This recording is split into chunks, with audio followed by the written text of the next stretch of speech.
Hi there, my name's Jan Dawson. I'm the creator and writer behind Tech Narratives. Hopefully you visited the site already. If you haven't, a brief introduction for you. It's a site where I break down the day's tech news with brief paragraph-long commentary on roughly a dozen stories a day during the week. And I also try to tie those stories to broader narratives about trends in the industry, about companies in the industry. And on the site, you'll find about 50 of these narratives, that some of which are tied to specific companies, some of which are more about trends in the industry like privacy and security, some of which are about advertising. And it's an advertising related one that I want to tackle this week because it's been in the news a lot. You may have seen that Google and YouTube have been the subject of boycotts over the last couple of weeks, first by advertisers in the UK, and then this week increasingly by advertisers in the US, who object to the fact that their ads could appear next to content in YouTube or potentially in Google ads on third-party sites, which are undesirable in one way or another. A lot of cases, these are about terrorism or hate speech or other things that clearly these brands don't want their companies and products associated with. But there's a broader issue here, and that's where the advertising sustainability narrative comes in. It's that narrative that I want to discuss this week. This is what I hope will be the first in a series of these videos, which I'll post once a week, typically focusing on a narrative that's been hot, that's been in the news a lot recently, and kind of do a deeper dive around it and provide some more context around that week's news and how it ties into the broader narrative. The issue of advertising sustainability is an interesting one. This is one of the few narratives on the site that isn't phrased in the style of a statement. You've got Apple is doomed, Amazon dominates e-commerce, and so on. This one isn't phrased that way. And one of the reasons is that there are really several narratives that are a part of this broader narrative about advertising sustainability.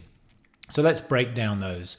The first of those is that Facebook and Google dominate the world of online advertising today. Their share of online advertising, depending on who you believe, actually increased from somewhere in the 40% range, 46% roughly, to 54% of online advertising in the past year. So their share actually went up even as the overall size of the digital advertising pie is growing. That's worrying if you're an advertising company not named Facebook and Google, obviously, because it means that the share of spending that's available to companies like you is shrinking. As such, if you want to grow, you have to take share from some of the other companies, often older incumbent legacy companies in the industry. Facebook is obviously a newer company, Google's a newer company, but Microsoft and Yahoo are two examples of older companies that have been in the space for longer. AOL would be another one. These are companies that are losing share at this point, while newer companies like Snapchat are increasing share. Twitter has been in that increasing share camp recently.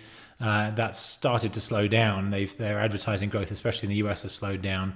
So that's the first phase of this advertising sustainability is your business sustainable if you're not Google and Facebook and you have a business model that's predicated on online advertising? Can you make a business out of that where you can grow, where you can capture a reasonable amount of share in online advertising if you're not one of those companies?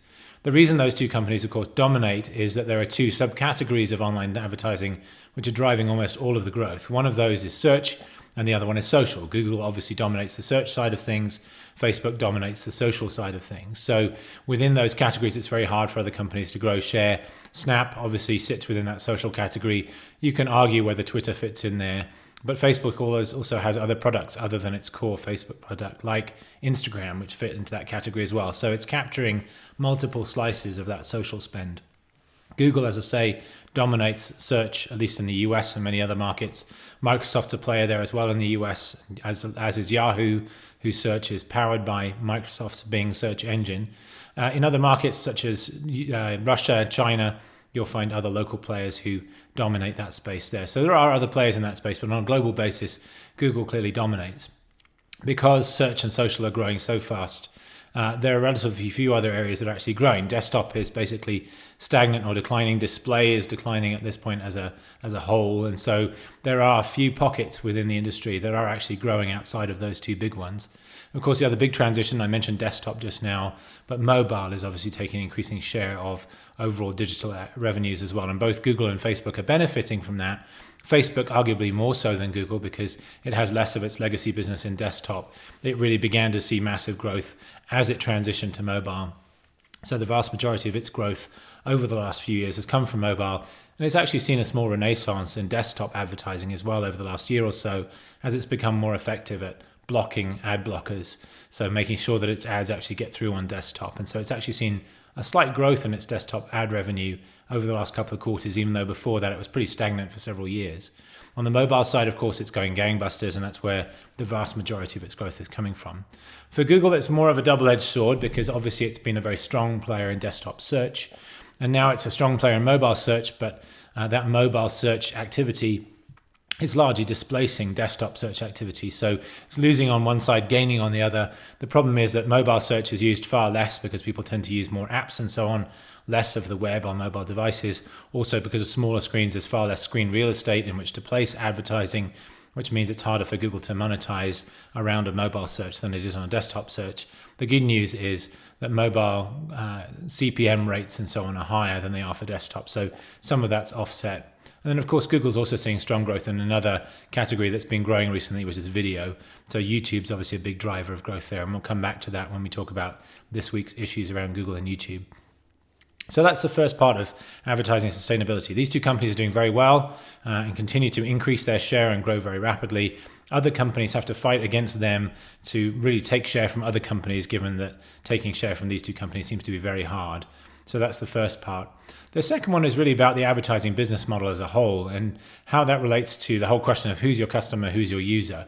And there's this cliche that if you're not paying for the product, you are the product. It's a nice little encapsulation of a simple idea, but it's really an oversimplification, as so many of these things are.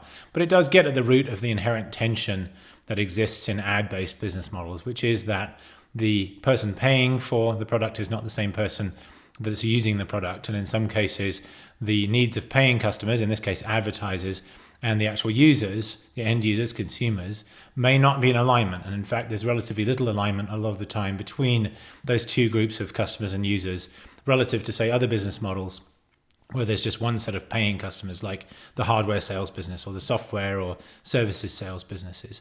So the ad business has that fundamental tension that doesn't really exist with most other business models, and especially around user privacy. From an advertiser perspective, you want to know as much as possible about the users that you're reaching. You want to be able to target them as specifically as possible. Obviously, from a user perspective, you want to protect your privacy as much as possible. You want to keep your data to yourself. You want to make sure that data isn't shared with third parties. And so there's that inherent tension there. Another tension, of course, is about how many ads you see. Advertisers would like to show you ads all day long. You would like to see as few ads as possible. So there's another tension there about ad load and the level of ads and so on the service. So that's another one that's worth thinking about. That's a fundamental tension that isn't going to go away. And it affects all ad-based business models. It's one that companies are constantly skirting the line on. They'll push the boundaries a little bit on privacy, get some pushback from users and privacy groups, and have to rethink some things. But in general, I would argue that we're seeing less and less privacy over time with ad-based business models as companies collect more and more data on their users, use that data then to target advertising, potentially sell some of that information to advertisers as well. And there are relatively few protections around that. Users may or may not be savvy about the trade-offs they're making when they choose these products. They're obviously frequently free or low-cost products, and that is obviously a major attraction to them. On the other hand, there's that privacy trade-off. Some users may be making that trade-off very knowingly and a very savvy way and be very happy with it. Others may simply not be aware, may be blissfully unaware or naive about how the data is used and so on and what the trade-offs are there. But there are some users that have deliberately rejected these ad-based business models and who have frequented companies like DuckDuckGo who don't serve up ads, or at least don't track user data in quite the same way that, say, Google does. And they've done well, but the fact that they've got small market share suggests that the vast majority of users are happy with those trade-offs in one way or another. And there are obviously other examples of that, like Spotify and music, where their free tier serves up ads, but many users, in fact, more users use that product than their paid product because it's free, and that's a trade-off they're willing to make. YouTube obviously has done very well on the same basis as well. So that's a second element of advertising sustainability. Is it sustainable to keep pursuing these business models where there's inherent tensions between users and advertisers over privacy, over ad loads, and over data collection and how that data is used? The third one that really emerged this week is around user-generated content specifically. And this applies very strongly with video, which is both extremely popular and extremely hard to police, because the volumes are so enormous. So YouTube said this week that they see 400 hours of content uploaded every minute. If you just do the math on that, that means there's 24,000 times as much content being created as any single human being could view in the same period of time. So you'd need 24,000 people working full time without sleep or eat or drink or going to the bathroom just to be able to watch all the video. And that's clearly not feasible. You need a literal army to be able to really track it in that way. And so that's not feasible. They rely, therefore, on algorithms and analysis of text and so on around a video in order to determine what the content of that video is and whether an advertiser might want to place their ads next to it. They've done that for a long time. They largely get it right, but you talk to creators, and there are many creators that are unhappy about the seemingly arbitrary way that some videos get classified as not appropriate for monetization. Those are videos they've spent a lot of time creating with a view to making money through advertising, and suddenly YouTube says somewhat arbitrarily, sorry, you can't monetize that video, and then all that work is for nothing, at least from a revenue generation perspective. On the other hand, and this is really what we saw in the last couple of weeks, starting with an investigation in the UK that led to a boycott there, and then this week in the US as well, is advertisers being unhappy that their ads are appearing next to videos which promote terrorism or hate or other undesirable things, and pulling their advertising from YouTube and in some cases other Google platforms as a result of that. And as I say, started in the UK, and I said right from the beginning on Tech Narratives, we could easily see this spread to the US, and this week it did that with a lot of the nation's biggest advertisers, including two of the largest consumer packaged goods companies, GSK and Johnson & Johnson, and two of the largest wireless carriers, in turn two of the largest advertisers in the US, AT&T and Verizon, pulling at least some of their ads from YouTube and Google platforms. This is a longer term issue. It isn't going to go away. It's possible that Google will be able to pacify some of these companies in the short term, get them back on board as advertisers. But there is, again, an inherent tension here between creators of user-generated content and the advertisers that want to advertise against that. Those advertisers want to protect their brands, and that may well mean limiting the number of places where their ads appear. The creators want to monetize through advertising. And so the question for Google and YouTube is how they strike a balance between those two groups. Limit advertising to just a few videos and you alienate all your creators, and especially the long tail of creators. Allow your ads to appear on essentially every video on the site. You please the creators, but advertisers have this ongoing problem that isn't going to be solved simply through algorithms. There's going to have to be some kind of policy-based solution to this problem. And Google and YouTube are trying to work their way through that at the moment. It's not really clear that they've figured out what the solution is, given that they've published some initial plans to make changes and that these advertisers have still started to boycott the platform after that, suggests that there's some work still to be done. So that's a third facet of advertising sustainability. The last one, and this is really a very long-term one, but it's worth mentioning, is that there's a ceiling to online advertising. We haven't hit it yet. We're a long way from hitting it. But this year, depending on who you believe, or last year perhaps, there are a lot of ad agencies that provide forecasts every year of global ad spend, and they come up with slightly different numbers. Somewhere between last year and this year, it looks like digital advertising, so online, including mobile advertising, is going to match or surpass TV advertising globally. So what used to be the biggest category globally, TV, is going to be eclipsed by digital advertising. That's obviously great for digital advertising. It's great validation that it's a good business to be in, and so on and so forth. But if you eclipse the existing reigning champion, as it were, in terms of the largest source and area where ads are spent, you've only got so much headroom above that before you hit the absolute ceiling. And so we're talking about potentially 30% of all ad spending now going online or digital, depending on who you believe, and that number is going to keep going up. Eventually, there is no more ad spend.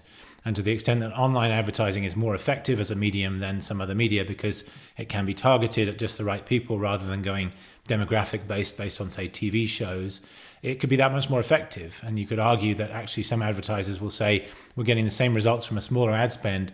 We don't need to spend as much as we have. And so you already see global ad spend growth starting to slow down. Markets like the US, it's coming down to very low single digits at this point. And that's a worrying trend, because that then puts an absolute ceiling on it. The other thing that puts a ceiling on it is ad load for individual companies. And Facebook has already been talking in their last few quarters earnings calls about really not having anywhere else to put ads in the core Facebook product. And as a result, seeing very significantly slowing revenue growth from advertising this coming year, at least in the core product. They've still got Instagram, they've got Messenger and WhatsApp that have very little advertising. In theory, they could ramp up ads there.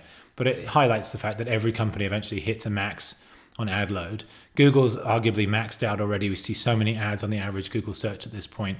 It's hard to see where else those could go. And so these companies are going to hit these maximums on ad load. The growth in mobile and mature markets has been massive, but that's going to slow down as smartphone saturation increases. And so that will put another natural ceiling on some of this stuff. So there is this longer term threat that we start to hit ceilings, either in terms of ad load or in terms of overall ad spend in the context of global GDP and overall advertising spending. And at that point, there's no more growth in this market. As I say, that's years off at this point from an overall market perspective, but the ad load issues are starting to hit home now. So there are these 3 or 4 big reasons why, even though ad-based business models look very attractive today, seem to be doing very well for Google and Facebook, to some extent for other companies as well. There are some worries on the horizon, some current issues as well that they're dealing with. And on top of all of that, you've got a wider tension between these ad-based companies and the advertisers that use them. And so the chief brand officer at Procter & Gamble in January gave a speech in which he outlined several different issues that he was worried about and where he wanted to see action. Programmatic advertising was one, the worry about ads appearing where they shouldn't, and the fact that programmatic advertising is fostering that rather than stopping it. There's auditing, so metrics provided by various different ad platforms online don't match up and you're never quite sure what they're measuring. And so there have been calls for outside auditing, and we've seen Facebook and Google start to cave to those demands and open up some of their metrics to third parties for auditing purposes. And then there was just the agency model and all the various in-between agencies that get between the advertiser and the actual platform, the cut they take and the lack of transparency about where that money is going and so on. So he raised several big issues that a lot of advertisers feel the same way about. So there are a lot of these tensions there. So it's not just the user-advertiser tension, but there's some tension between advertisers and ad platforms as well. So that's another thing to keep an eye on. I think that's more of a short-term thing. I think a lot of those things will get worked out. But this is all about the overall narrative around advertising sustainability. The fact that even though these business models look very healthy, there are several underlying issues that look like they could become significant over the next few years. So that's the advertising sustainability narrative. I hope you enjoyed this. As I say, I'll do more of these going forward. They'll be part of the paid Tech Narrative service once the paywall goes up in the next couple of weeks. And you'll be able to subscribe to get access to one of these every week that will focus on a narrative that's particularly relevant because it's been in the news this week. So again, hope you enjoyed it. Leave a comment, give me some feedback. Let me know what you'd like to see more or less of, whether this format works, whether you'd like to see something different. I'm open to suggestions at this point. Want to make this valuable for readers and subscribers. So thanks for your time and see you again next week.